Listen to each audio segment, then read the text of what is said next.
All right, Dana White, welcome back to the show. Thanks. How are you, brother? Good, man. Thanks for checking back in, and especially in front of such a huge card. With all the stuff that's happened so far, all the interviews you've done, and then all the stuff that's came to light, and the videos and the media, the content, is there anything that we should still know that hasn't been out? Is there any new updates? No, listen, we're here at the getting ready to go out to the press conference right now. And, this is going to be the first time, that I've seen Conor and that a lot of people have seen Conor. He did an incredible interview with Stephen A. Smith yesterday. That thing's getting some traction all over the place today. But today is going to be the first time everybody gets to see him other than Stephen A. Does a lot of people feel like he's on like a new, feeling a lot better for this fight, a lot more confident, taking a lot more serious than the previous fight? He definitely is. That's a fact. But the betting lines show that people think Right. that he's not going to win. He's actually it's got to be one of the first times that Conor has come in as a underdog. Does that surprise you pretty well? Yeah, it's surprising. The big question going into this fight, the kid just came out on the cover of Forbes. He's the number one highest paid athlete of the year in all of sports. When you make that kind of money, can you still be hungry to fight? I feel like he is. He's going to answer that question on Saturday.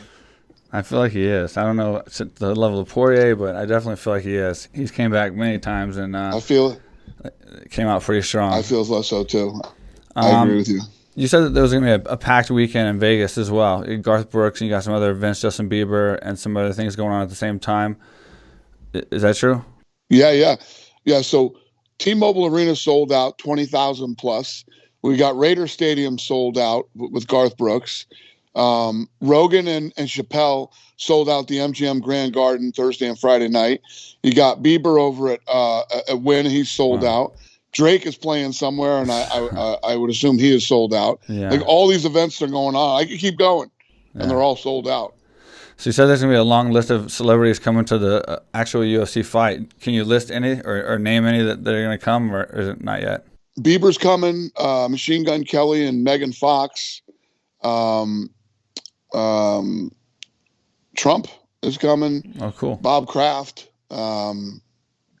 Jared Leto, David Spade, Chappelle. I mean, I could go on for 15 minutes ripping off names.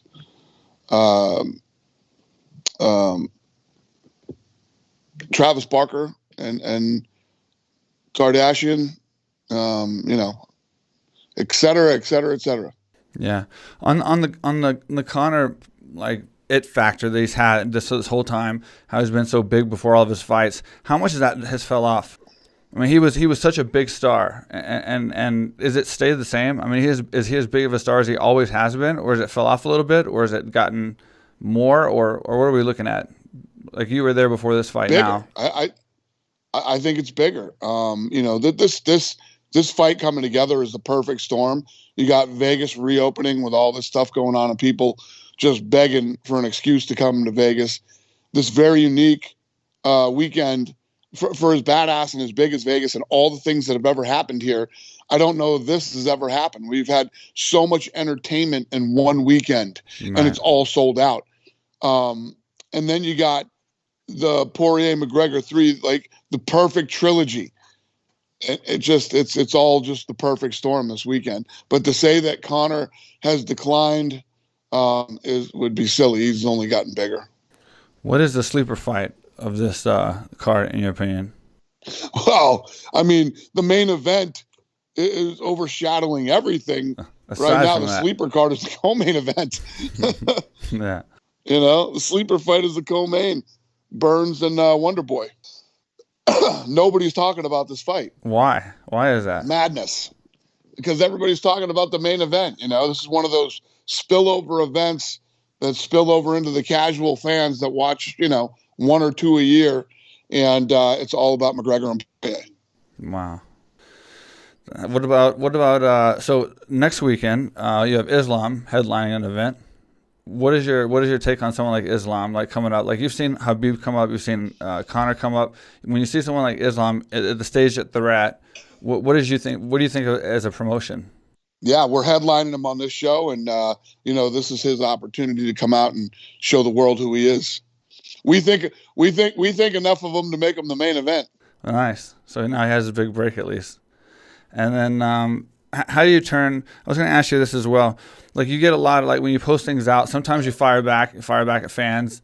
And you spend time doing that. Sometimes you don't. How do you turn it off? The negativity, because obviously the more successful you get, we've talked about in the past, the more negativity you get thrown at you and that you have to deal with. How do you turn it off? How do you get past it and continue moving forward and not let it drain you down? I love it. You love it. I right? love it. I eat it up, man. Yeah, I actually really love it. And if you ever see me, like yesterday, there was a dude on Brett Okamoto's, because I was reading Brett Okamoto's comments, and I just started to read some of the comments, and I'm like, how can any of you guys be UFC fans and be such massive fucking pussies? Then fucking they go crazy, and I start looking at. I got to be in the mood to do that, I'm in the mood, and I start looking. One guy's wearing a Spider-Man suit, like seriously wearing one, not like on Halloween and shit. And I'm like, I'm fighting with a guy who fucking wears a Spider-Man suit. This is fucking awesome. I love it. Yeah, fucking grown ass man walking around with a Spider-Man costume on, and not Halloween. Like this guy thinks he's Spider-Man or something. And then I said to him, you know what? Now I feel bad. I see you're a grown man wearing a Spider-Man outfit. Now I feel bad. Sorry, Spidey. There goes that.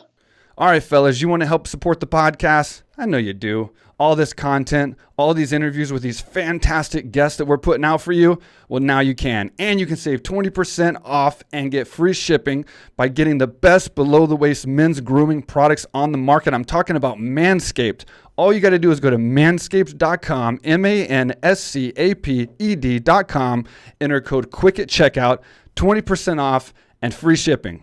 Quick is my nickname. It is not how you use the product. Don't be silly, fellas. Come on. But Manscaped offers precision-engineered tools for your family jewels, and now they have the new Lawnmower 4.0, which is next level, the best trimmer on the market ever made. What makes it different? It has skin-safe replacement ceramic blades, controllable LED lights, wireless charging dock, and a 7,000 RPM motor with quiet stroke technology, and it's even waterproof. They also have a full line of hygiene and grooming products like the Shears 2.0 luxury nail kit, crop mops, preserver, reviver, and a lot more. Manscaped has everything you need to appeal to your lady friend, but don't thank me, thank yourself. By going to manscaped.com, entering code QUICK, get 20% off, get free shipping. It's a win-win for you, it's a win-win for us, and you're supporting the podcast. What's up, everybody? I am here in Thailand. This is the first time I've ever been here. Been dying to come here for years. Mike Swick, he's one of the big reasons he's been trying to pull me down here. What he built down here, AKA Thailand, is incredible. There's people here from all over the world.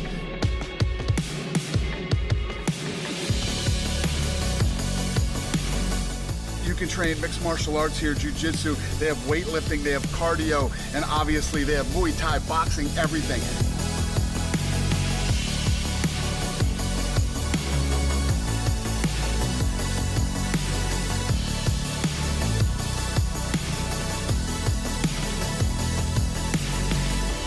I'm telling you guys, I know everybody wants to go to Thailand because Thailand's so cool, but you can't come to Thailand without coming to AKA Thailand. Come on.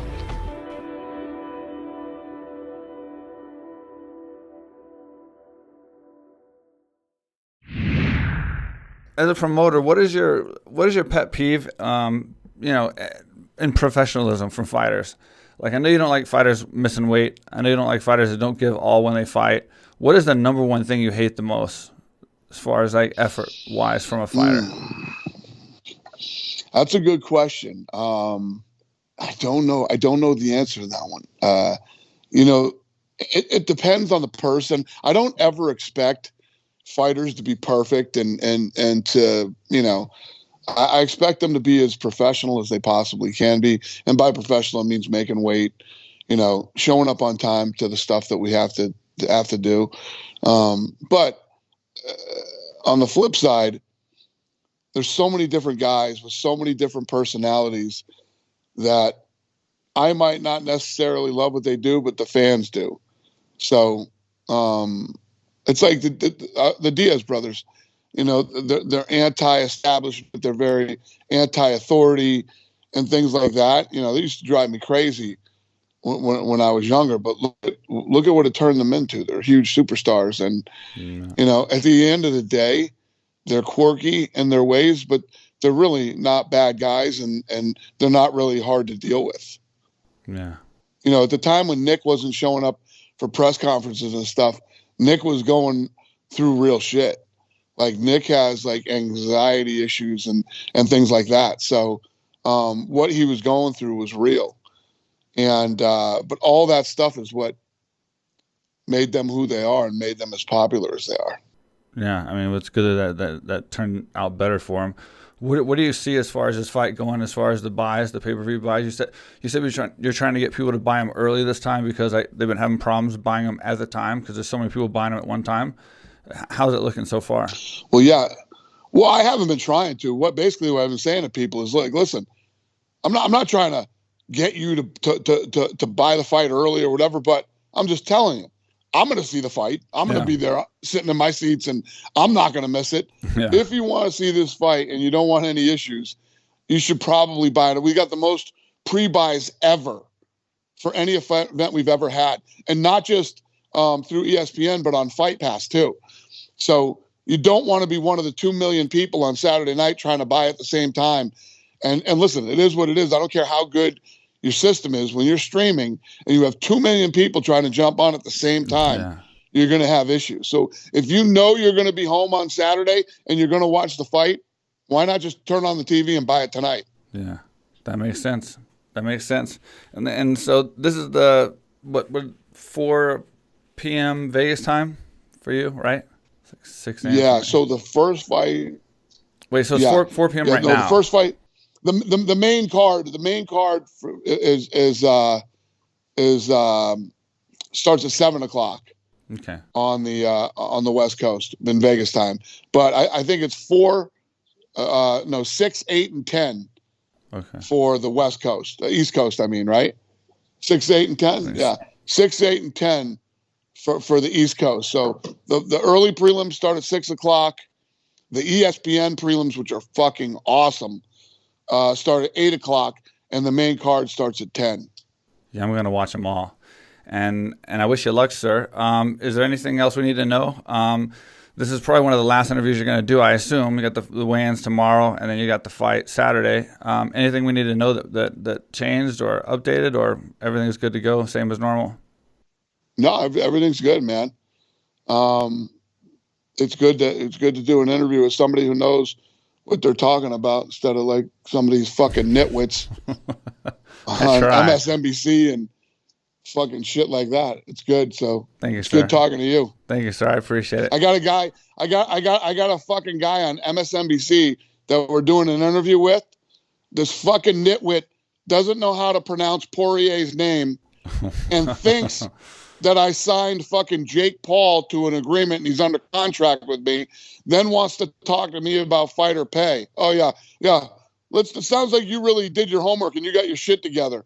Let's talk about very controversial things with you fucking moron. Wow. I did better than that on 2 hours sleep, so I feel much better. You sound like you're still laying in bed, but your interview was way better. I can't believe it. I'm shocked you said that. I'm like scared to death this interview sucks, but I'm trying so hard. It's a good thing this is TV, or people would think you were still laying in bed doing this interview. Sorry, man. I'm sorry. I gotta get more excited. Anyway, I appreciate it so much. I appreciate you always taking the time out for me. You helped me last month. Came on, shared some good information, and you did it again. Now you're laughing. I don't know if you're laughing with me or at me, but I'm assuming it's kind of a mixture of both. So I'm not cool with that because I'm still kind of tired. So I don't want to put that much of a fight up. But yeah, I appreciate you. I love you, kid. Love you too, man. Nice talking to you, and I'll talk to you soon. All right, thank you so much. Later, buddy.